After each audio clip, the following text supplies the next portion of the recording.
السلام علیکم، میں ہوں عبدالستار اور آپ دیکھ رہے ہیں الگ نیوز۔ کیا آپ سمجھتے ہیں خواتین سے متعلق بیانات کو لے کر اہم وزارتوں اور عہدوں پر براجمان آدمیوں کو محتاط رہنے کی پہلے سے کہیں زیادہ ضرورت ہے؟ اردو کا ایک محاورہ ہے، لبوں سے نکلی اور کوٹھوں چڑھی۔ اب جبکہ سوشل میڈیا پر ہر بات سیکنڈوں میں وائرل ہو کر عوامی پراپرٹی بن جاتی ہے، عوامی نمائندوں کو بے ساختہ گفتگو میں بھی احتیاط کے دامن کو نہیں چھوڑنا چاہیے۔ ناظرین، بات ہو رہی ہے پیپلز پارٹی کے سینئر رہنما نبیل قبول کی، جن کا انٹرویو یوٹیوبر شہزاد قیاس کے ایک پوڈ کاسٹ دی پاکستان ایکسپیرینس سے 2 جنوری کو سوشل سائٹس پر شیئر کیا گیا، جس پر پاکستان کی سیاست اور حالات پر بات ہوئی۔ اس پوڈ کاسٹ میں میزبان شہزاد کی جانب سے نبیل سے ایک سنجیدہ سوال کیا گیا کہ کیا یہ بھی ایک اہم مسئلہ ہے کہ ہم سیاستدانوں کو برا بھلا کہتے ہیں، لیکن اپنی ضرورت کے لیے انہیں اثاثہ بنایا جاتا ہے، اور جب ضرورت ختم ہو جاتی ہے تو انہی کے خلاف آپریشن شروع ہو جاتے ہیں۔ جس طرح ہم نے مشرف کے دور میں دیکھا کہ طویل عرصے تک جن لوگوں کو پناہ دی گئی تھی انہی کے خلاف آپریشن ہوا، اور نہ کسی نے آواز اٹھائی نہ ہی احتجاج کیا۔ اس سوال کے جواب میں نبیل صاحب نے ایک انگریز کہاوت کا حوالہ دیتے ہوئے جنسی استحصال کی مثال پیش کی کہ اگر کسی خاتون کو پتہ ہو کہ اس کے ساتھ زیادتی ہونے والی ہے اور بچنے کا بھی کوئی راستہ نہیں، تو اس صورتحال سے خاتون کو لطف اندوز ہونا چاہیے۔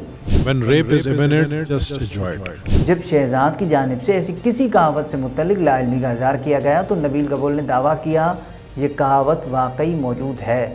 موصوف نے اسی پر بس نہیں کی، بلکہ اپنی اس بے تکی کہاوت کو، جو کہ اگر ہے بھی تو اس کا غیر مناسب جگہ استعمال کرتے ہوئے بات کو آگے بڑھاتے ہوئے کہا کہ اگر آپ اتنے مجبور ہیں کہ زیادتی کو برداشت کر سکتے ہیں، اگر آپ کے اندر برداشت کرنے کی قوت ہے تو اس سے لطف اندوز ہوں، اور اگر آپ کے اندر غیرت ہے تو آپ کھڑے ہو رہیں اور برداشت نہ کریں۔ ہم برداشت کرتے ہیں تبھی ہمیں استعمال کیا جاتا ہے۔ آپ دوسروں کے ہاتھوں استعمال کیسے ہوتے ہیں؟ ہم نے خود برداشت کیے تو ہمیں یوز کرتے ہیں۔ اس حوالے سے مزید لب کشائی کرتے ہوئے کہا کہ میں اس بات پر یقین نہیں رکھتا کہ کسی کے ساتھ زبردستی ہو رہی ہے۔ آپ کے ساتھ اگر زبردستی ہو رہی ہے تو اپنی آواز بلند کریں، کھڑے رہیں، زیادہ سے زیادہ کیا ہوگا، آپ کو جیل میں ڈال دیا جائے گا۔ ناظرین، یہ ہے وہ گفتگو جو ایک عوامی نمائندے کی جانب سے ایک عوامی پلیٹ فارم پر کی گئی۔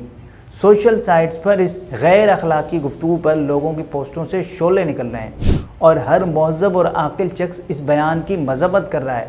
پیپلز پارٹی کی جانب سے بھی شدید رد عمل کا اظہار کیا گیا۔ بختیار بھٹو زرداری نے بھی مائکرو بلاگنگ سائٹ پر یہ کہا کہ ان کی جانب سے قابل نفرت بیان ان کی اپنی نمائندگی کرتا ہے۔ ان کے بیان سے ہماری پارٹی کا کوئی تعلق نہیں، ہم واضح طور پر خواتین کے حقوق اور تحفظ کے لیے کھڑے ہیں۔ خواتین سے نفرت کرنے والوں کی ہمارے مذہب اور جماعت میں کوئی جگہ نہیں۔ فاطمہ بھٹو نے سخت الفاظ کا استعمال کرتے ہوئے اپنے ٹویٹ میں کہا کہ یہ بےہودگی ہے۔ نبیل قبول نے سندھ حکومت کی مجرمانہ ذہنیت کو بے نقاب کر دیا ہے۔ انہوں نے لیاری کے لیے، جن کی وہ نمائندگی کرتے ہیں، کچھ نہیں کیا، اور جس طرح وہ تشدد اور زبردستی کی بات کرتے ہوئے ہنس رہے ہیں، یہ انتہائی ہولناک بات ہے۔ سینیٹر اینی ماری نے لکھا کہ اگر کوئی شک ہے تو پیپلز پارٹی نبیل قبول یا پارٹی کے کسی دوسرے رکن کے غلط بیانات کی حمایت یا تائید نہیں کرتی۔ ایسے نامناسب بیانات قابل مذمت ہیں۔ پیپلز پارٹی خواتین کو بااختیار بنانے کے لیے کھڑی ہے اور پاکستان کی واحد ترقی پسند جماعت ہے۔ انسانی حقوق کی کارکن اور وکیل نگہت داد کا کہنا تھا کہ سیاسی جماعتوں کے لیے یہ ایک اہم ہے کہ وہ سیاستدان جن کے پاس عہدہ اور اثر و رسوخ ہے وہ اپنے الفاظ اور اعمال کے لیے جواب دہ ہوں۔